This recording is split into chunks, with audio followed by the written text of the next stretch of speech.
नमस्कार, स्वागत है आपका हमारे चैनल में और मैं रानी गुप्ता आपके साथ। इस समय जो बड़ी खबर आ रही है वो शाहीन बाग ड्रग्स मामले से जुड़ी हुई है।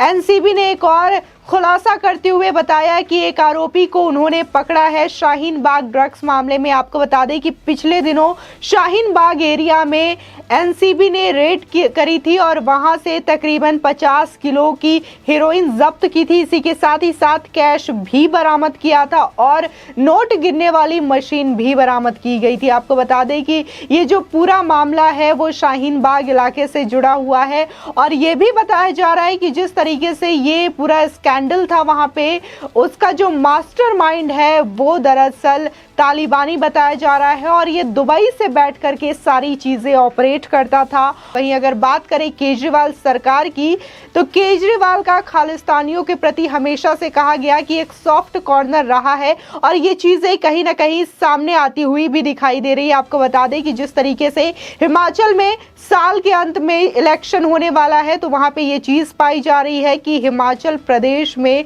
जो आम आदमी पार्टी का सोशल मीडिया अकाउंट जो हैंडल कर रहा है उसके अध्यक्ष बनाए गए हैं हरप्रीत सिंह बेदी, जो कि खालिस्तानी मूवमेंट को समर्थन करते हुए दिखाई देते हैं। और कहीं ना कहीं ये कहना गलत नहीं होगा कि किस तरीके से वो खालिस्तानियों के प्रति अपना प्रेम जाहिर कर रहे हैं और जिनको वो समर्थन कर रहे हैं हरप्रीत सिंह बेदी, उसको केजरीवाल ने वहां का सोशल मीडिया अध्यक्ष बनाया हुआ है। आपको बता दें शाहीन बाग ड्रग्स मामले में एक और आरोपी पकड़ा गया है। नारकोटिक्स कंट्रोल ब्यूरो के अनुसार वो कथित तौर पर मनी लॉन्ड्रिंग में भी शामिल था। शनिवार को माना जा रहा था कि इस केस में 5वीं अहम गिरफ्तारी हो सकती है। इस मामले में लगातार पूछताछ भी जारी चल रही थी। बता दें कि एनसीबी ने दिल्ली के जामिया नगर के शाहीन बाग इलाके में छापेमारी करने के बाद लगभग 50 किलोग्राम हेरोइन और 47 किलो संदिग्ध नारकोटिक्स बरामद किया था।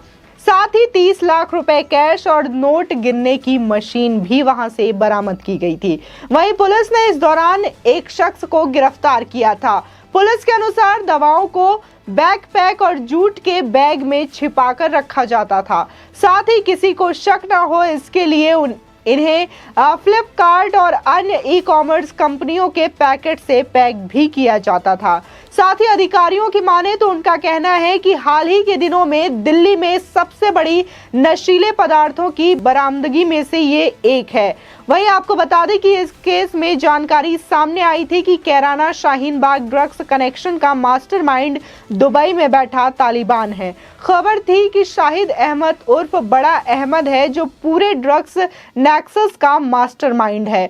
वो एक अफगानिस्तान मूल के नागरिक के साथ मिलकर तालिबान की कई तंजीमों में बन रहे हेरोइन की खेप समुद्र के रास्ते और अटारी बॉर्डर के जरिए भारत भेज रहा है।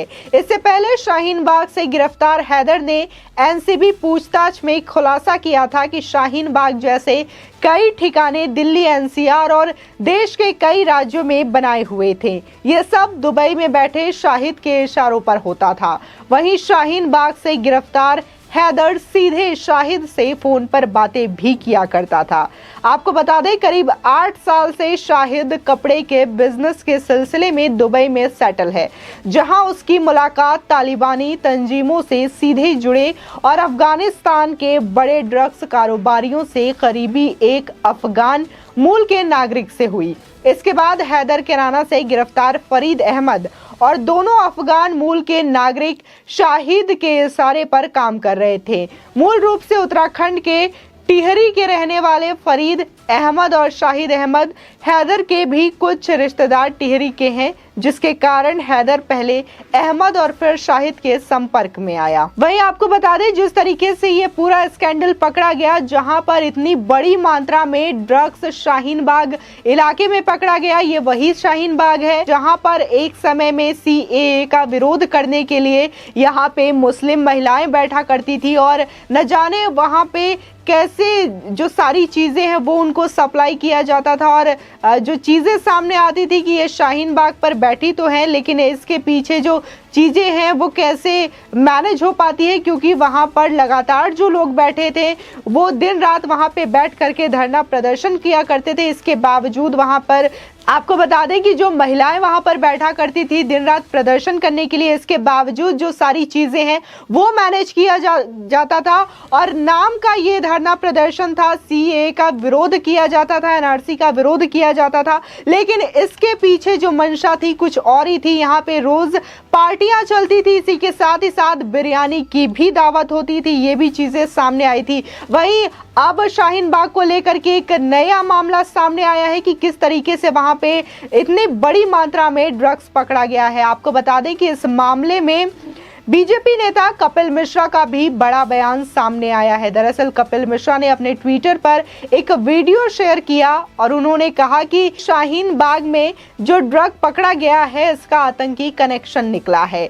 ये वही बात साबित करता है जो हम शुरू से कह रहे थे कि सीएए विरोधी आंदोलनों की जिहादी फंडिंग होती है, इनका देश विरोधी आतंकवादियों से कनेक्शन है। अभी शाहीन बाग में जो अफगानिस्तानी नागरिक पकड़े गए हैं इनका कनेक्शन तालिबान से निकलकर सामने आ रहा है। आपको बता दें, साथ ही बीजेपी नेता ने यह भी कहा कि ये जितने भी तथाकथित आंदोलन हो रहे हैं इन सबके पीछे कोई ना कोई जिहादी फंडिंग, आतंकवादी कनेक्शन होता है। ये बात अब खुलकर जाहिर तौर पर सामने आ रही है। अवैध हथियार का धंधा करने वालों लोग शाहीन बाग जैसे आंदोलनों के पीछे खड़े थे। अब समय आ गया है कि दिल्ली की इन बस्तियों में जहां ये घुसपैठिए रहते हैं इनके अड्डों पर निर्ममता के साथ कुचला जाए। कपिल मिश्रा ने साथ ही ये कहा कि जहांगीरपुरी हो, शाहीन बाग हो, सीमापुरी हो या खुरेजी, इन सभी जगह पर जो अपराधी छिपे बैठे हैं जो देश विरोधी आंदोलनों को फंडिंग करते हैं, इनके खिलाफ बड़ी कार्रवाई करने की मांग की। वहीं दिल्ली की जनता ये मांग कर रही है, उनका ये कहना है। और साथ ही उन्होंने कहा कि अब शाहीन बाग का जहरीला सच देश और दुनिया के सामने आ चुका है। वहीं अगर बात करें तो जिस तरीके से लगातार देखा जा रहा है कि कैसे शाहीन बाग का एरिया हो या फिर जहांगीरपुरी का एरिया हो, यहाँ पर तमाम जो घुसपैठिए हैं वो दिन ब दिन पकड़ में आ रहे हैं और पुलिस भी उनके खिलाफ एक्शन लेते हुए नजर आ रही है। लेकिन अभी तक अगर केजरीवाल सरकार की ओर से माने तो केजरीवाल सरकार का जो रवैया है इनके प्रति हमेशा से ही नरम रहा है। और अगर पंजाब इलेक्शन की बात करें तो पंजाब इलेक्शन के शुरुआत में ही ये चीजें बोल दी गई थी कि अरविंद केजरीवाल का जो रवैया है खालिस्तानियों को लेकर के वो बहुत ही नरम है, बहुत ही सॉफ्ट कॉर्नर है।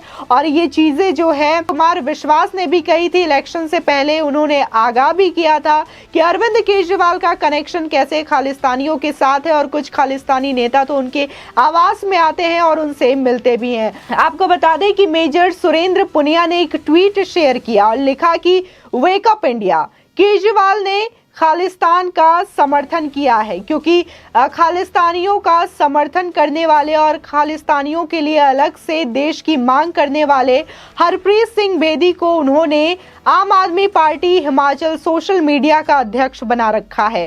खालिस्तानी आंदोलन का सालों से ये समर्थन कर रहा है।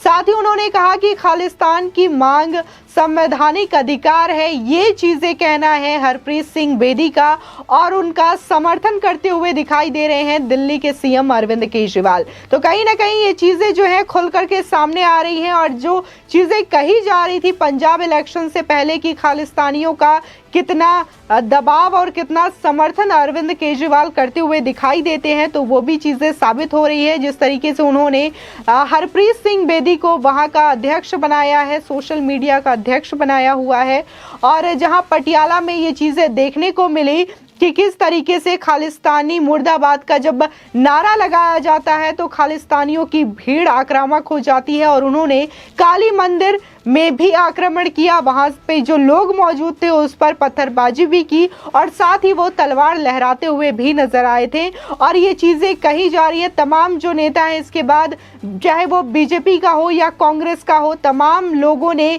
केजरीवाल को घेरते हुए ये कहा था कि हमने तो पहले ही कहा है कि पंजाब जो है बॉर्डर स्टेट है और यहाँ पर किसी भी मुख्यमंत्री को अगर जिम्मेदारी सौंपी जाए तो वो अच्छा मुख्यमंत्री हो, लायक मुख्यमंत्री हो, किसी भी अनाड़ी के हाथों पंजाब की सत्ता को नहीं सौंपना चाहिए। लेकिन केजरीवाल जो है वो चीज़ें चला रहे हैं और भगवंत मान कहने को तो वहाँ के सीएम हैं, लेकिन ये चीज़ें सभी को पता है कि पंजाब की सरकार किसके हाथों में है और पंजाब के डिसीजंस कौन लेता है। आपकी इस खबर पर क्या राय है हमारे कमेंट सेक्शन में ज़रूर बताएं।